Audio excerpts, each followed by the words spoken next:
Chowmein তো আমরা সন্ধ্যাবেলা রোজই সবাই খেয়ে থাকি, কিন্তু স্বাদটা না ঠিক দোকানের মতন হয় না। দোকানের চাউমিনের স্বাদই আলাদা। সেটা আমরা আজ ঘরে বানিয়েই দেখবো।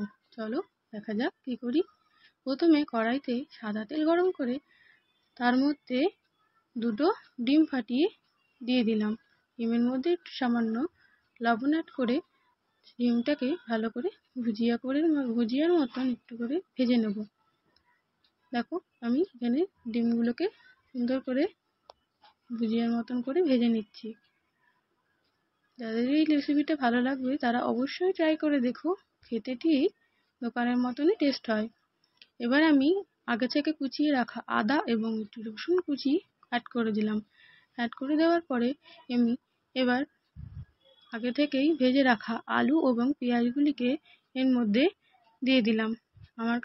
তোমাদের কাছে যদি অন্য কোনো সবজি থাকে, যেমন ক্যাপসিকাম, গাজর বা বাঁধাকপি, তোমরা এর মধ্যে সেগুলোকেও অ্যাড করতে পারো। আমার কাছে যেহেতু ছিল না, আমি সিম্পলভাবে করে দেখাচ্ছি। এবার আমি আগে থেকে সিদ্ধ করে রাখা চাউমিনগুলোকে এর মধ্যে দিয়ে দিলাম। চাউমিনটা আমি গরম জলে একটু সাদা তেল ফেলে ভালো করে সিদ্ধ করে নিয়েছি। দেখবে চাউমিনগুলো খুব যেন বেশি সেদ্ধ না হয়ে যায় বা গলে না যায়। গলে গেলে কিন্তু ঠিক ওই স্বাদটা হবে না, ঠিক যেরকম দোকানের মতন স্বাদ হয়। এবার দেখো আমি চাউমিনটা দিয়ে এর মধ্যে সব কিছু মিশিয়ে নিলাম। মিশিয়ে নেওয়ার পরে একটু চাউমিনের মশলা এর মধ্যে অ্যাড করে দিচ্ছি।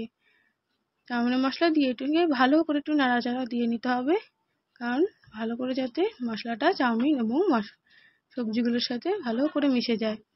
দেখো আমি এখানে ভালো করে মিশিয়ে নিচ্ছি। মিশিয়ে নেওয়ার পরে দেখো আমার মেশানো এখানে হয়ে গেছে। মেশানোর পরে এবার আমি হালকা একটু লবণ দিয়ে নিলাম। যেহেতু চাউমিন অ্যাড করেছি, তার আগে একটু লবণ দিয়ে নিই ভাজা সবজিগুলোর ওখানে, সেই জন্য এখানে লবণ দিয়ে নিলাম। দিয়ে এবার ভালো করে একটু করে নাড়াচাড়া করে নিতে হবে। নাড়াচাড়া করে নেওয়ার পরে এবার আমি এখানে গোলমরিচের গুঁড়ো অ্যাড করব। দেখো পরিমাণ মতো একটু গোলমরিচের গুঁড়ো দিয়ে দিলাম। তোমরা যেরকম খাবে সেরকম এখানে অ্যাড করতে পারো। অল্প দিলে অল্প দিতে পারো, বেশি দিলে বেশি দিতে পারো। এখানে আমি একটু লঙ্কার গুঁড়ো দিলাম এবং একটুখানি মশলা দিয়ে দিলাম। যদি তোমরা লাল চাও তাহলে কাশ্মীরি লঙ্কার গুঁড়ো দিতে পারো, না হলে ওটা স্কিপ করে যেতে পারো। এবার এখানে আমি সয়া সস অ্যাড করে দিলাম। সয়া সস অ্যাড করে দেওয়ার পরে আমি ভালো করে জিনিসটাকে নাড়িয়ে চাড়িয়ে জিনিসটাকে চাউমিনের সাথে মিশিয়ে নিলাম। সবসময় মনে রাখবে, এই চাউমিন বানাতে গেলে গ্যাসের ফ্লেমটাকে একদম লোতে রাখতে হবে। লোতে রেখে আস্তে আস্তে করে জিনিসগুলোকে সুন্দর করে ভেজে নিতে হবে। দেখো আমার এখানে চাউমিন বানানো হয়ে গেছে। এবার আমি একটা থালার মধ্যে ঢেলে নেব।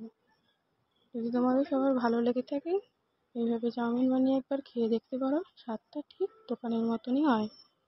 যদি ভালো লেগে থাকে অবশ্যই এটা ট্রাই করতে পারো। ধন্যবাদ।